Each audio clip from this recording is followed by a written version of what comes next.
আজকে আপনাদের সাথে শেয়ার করব ছোট মাছ আলু দিয়ে থকথকা করে রান্না। তো সেটার জন্য প্রথমে আমরা প্যানে তেল গরম করে নিয়ে তার ভিতরে দিয়ে দেব সাদা জিরে ফোড়নে দেওয়ার পরে তার সাথে আমরা দিয়ে দিচ্ছি এখানে কিছুটা কুচনো পেঁয়াজটাকে আমরা হালকা ব্রাউন করে ভেজে নেব। এখানে বেশি লাল করার দরকার নেই, হালকা ব্রাউন করে নিয়ে আমরা তার ভিতরে দিয়ে দেব আমাদের আদা রসুনের পেস্ট।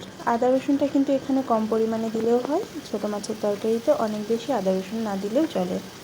এর সাথে আমরা অ্যাড করে দেব সামান্য পরিমাণে লবণ। এই লবণটা আপনি স্বাদ মতো দেবেন। আর তার সাথে হলুদ গুঁড়া মশলায় থাকছে হলুদ গুঁড়া, শুকনো মরিচের গুঁড়া এবং জিরাটা একটু হালকা ভেজে নিয়ে তারপরে তা গুঁড়ো করে আমরা এখানে অ্যাড করে দিচ্ছি। এতে করে কিন্তু ফ্লেভারটা দুর্দান্ত আসে।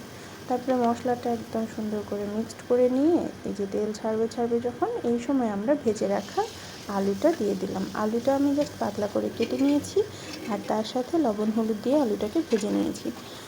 আলুটা মশলাটার সাথে ভালো মতো মিশিয়ে নিয়ে তার সাথে আমরা পানি মিক্স করে দেব। পানি দিয়ে কিছুক্ষণ ঢেকে রেখে আলুটা একদম একটু সেদ্ধ হয়ে আসবে যখন, সেই মুহূর্তে আমরা আমাদের সেই কেটে রাখা ছোটো মাছগুলো এই তরকারিতে অ্যাড করে দেবো। এই মাছটা কিন্তু এইভাবে পাতলা করে আলু দিয়ে রান্না করলে খেতে অসাধারণ লাগে। আমার তো ভালো লাগে, আপনারা কে কে খেয়েছেন আমাকে কিন্তু অবশ্যই বলবেন।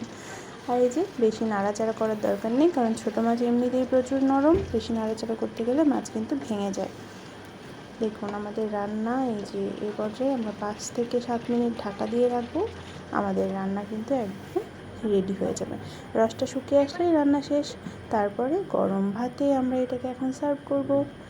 খেতে অসাধারণ লাগে, বাসায় অবশ্যই ট্রাই করবেন।